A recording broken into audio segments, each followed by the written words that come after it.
एक शहर में बिरजू नाम का एक मोची अपनी पत्नी के साथ रहता था। उसके घर के पास ही उसकी जूतों की एक छोटी सी दुकान थी, जहां वो जूते बनाने और बेचने का काम किया करता था। जूते बेचकर उसे जो पैसे मिलते, उससे उसका और उसके परिवार का गुजारा चलता था। बिरजू अपने काम में निपुण था और मेहनती भी। इसके बावजूद भी एक समय ऐसा आया कि जब उसके बनाए जूते बिकने कम हो गए। जो बिकते वे भी बहुत कम दाम पर। क्या करूं मालिनी, इतने सुंदर जूते बनाता हूं पर फिर भी कोई नहीं खरीदता।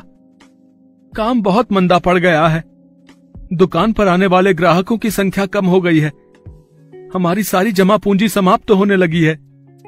घर चलाने के लिए मैंने तुम्हारे गहने गिरवी रख दिए, घर का सामान बेच दिया।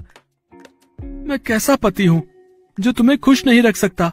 देखिए, ऊपर वाला सब देख रहा है, उस पर भरोसा रखिए। यकीन मानिए सब ठीक हो जाएगा। पर दुकान में जूते बनाने का सामान भी खत्म हो चला है।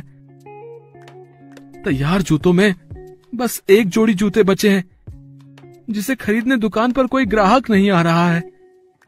सोच रहा हूँ बाजार बेचकर आता हूँ, कुछ तो पैसे मिलेंगे।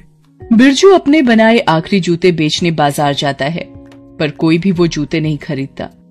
बिरजू निराश होकर वापस आने लगता है। तभी बेटे, कुछ मदद करो, मैं बहुत गरीब भिखारी हूँ। बाबा, इस वक्त तो मेरे पास सिर्फ ये जूते ही हैं। किसी ने भी मेरे ये जूते की जोड़ी नहीं खरीदी, इसलिए मेरे पास पैसे नहीं हैं। मैं तो ये जूते की जोड़ी वापस घर ले जा रहा था, पर इसे आप ही पहन लो। खुश रहो बेटा, भगवान तुम्हारी जरूर सुनेंगे और वो तुम्हारी मदद के लिए जरूर आएंगे। बिरजू शाम को जब अपनी दुकान में गया तो देखा कि वहाँ चमड़े का बस एक छोटा टुकड़ा बचा हुआ है। उस टुकड़े से सिर्फ एक जोड़ी जूता बन सकता था। सुनो जी, बहुत रात हो गई है, आकर खाना खा लो, बाकी का जूता कल बना लेना। ठीक है मालिनी, मैं कल आकर बाकी का जूता बना लूंगा।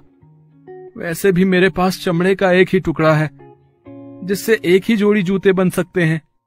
अगली सुबह बिरजू जब अपनी दुकान पर गया तो चौंक गया। ये जूते कैसे बन गए? इतने सुंदर जूते तो मैंने कभी नहीं देखे। मालिनी, ये देखो, ये कैसा चमत्कार है।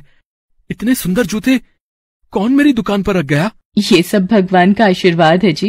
मैं ये जूते बाजार में बेच कर आता हूँ, इसके अच्छे दाम मिल जाएंगे। बिरजू उस जूते की जोड़ी को बाजार में बेचने जाता है और उस जूते की जोड़ी के उसे बहुत अच्छे दाम मिल जाते हैं। बिरजू बहुत खुश होता है और उन पैसों से घर के लिए सामान और नए जूते बनाने के लिए चमड़ा और धागा खरीदता है। आज मैं 2 जोड़ी जूते बनाने के लिए चमड़ा काट कर रख देता हूँ, कल सुबह आकर बना लूंगा। अगली सुबह बिरजू जब दुकान पहुंचा, दुकान में उसे 2 जोड़ी सुंदर जूते मिले। वो हैरान था। देखा, मैंने कहा था ना कि ऊपर वाला सब देख रहा है।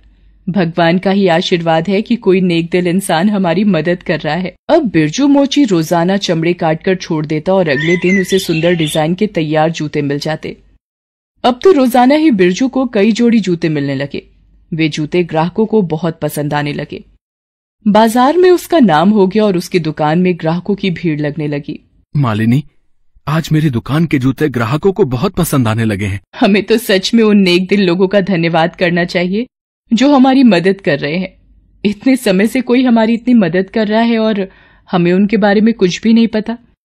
क्यों ना आज रात जागकर हम दुकान की रखवाली करें और देखें कि कौन रोज हमारी मदद के लिए आता है। ठीक है मालिनी, आज रात हम सोएंगे नहीं, बल्कि दुकान में छुपकर अपने मददगारों का पता लगाएंगे।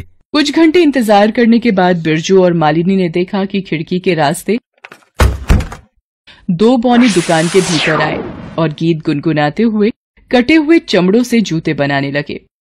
बिरजू और मालिनी उन्हें छुपकर देखते रहे। ये मोची बहुत ही नेक दिल है।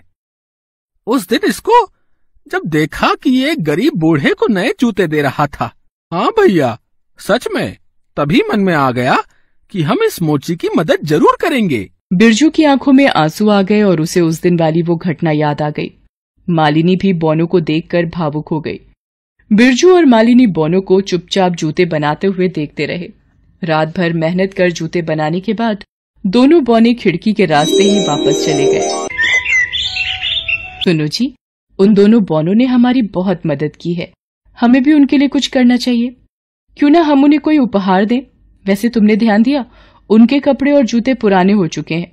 मैं उनके लिए नए कपड़े सिल देती हूँ और तुम उनके लिए नए जूते बना देना। ठीक है मालिनी, मैं बाजार से सामान लाता हूँ, फिर तुम उनके लिए कपड़े सिल देना और मैं भी सुंदर जूते बना दूंगा। बिरजू और मालिनी ने सुंदर कपड़े और जूते तैयार कर लिए और रात में चमड़े के स्थान पर उन्होंने बौनों के लिए तैयार किए गए कपड़े और जूते रख दिए। रात में जब दोनों बौने दुकान के भीतर आए तो चमड़े के स्थान पर अपने नाप के कपड़े और जूते देखकर बड़े खुश हुए। कपड़े और जूते पहनकर वे नाचने गाने लगे।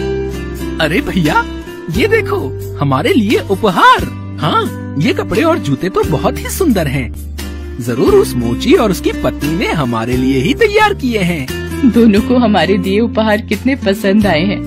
हाँ मालिनी, तभी तो ये हमारे बनाए कपड़े और जूते पहनकर बहुत खुशी से नाच रहे हैं। उस रात के बाद कुछ रोज तक बिरजू ने देखा कि उसके काटे गए चमड़े दुकान में वैसे ही रखे हैं। बौनों ने वहां आना बंद कर दिया था। बिरजू समझ गया था कि बौने अब कभी नहीं आएंगे। मालिनी, बौने हमारी मदद के लिए आए थे। आज उनकी वजह से मेरी दुकान बहुत अच्छी चल गई है। मैं भी उन्हीं बौनों की तरह सुंदर सुंदर जूते बनाऊंगा और बेचूंगा। मुझे पता है आप में जूते बनाने का बहुत हुनर है और आपकी मेहनत रंग जरूर लाएगी। और फिर भगवान का भी तो आशीर्वाद हमारे साथ है। बिरजू के बनाए जूते भी अब बौनों के बनाए जूतों जैसे ही तैयार होने लगे और धीरे धीरे बिरजू की मेहनत रंग लाई और उसकी जूतों की दुकान पूरे शहर में मशहूर हो गई। जादुई बौने गरीब मोची की जिंदगी में खुशियां बिखेर गए।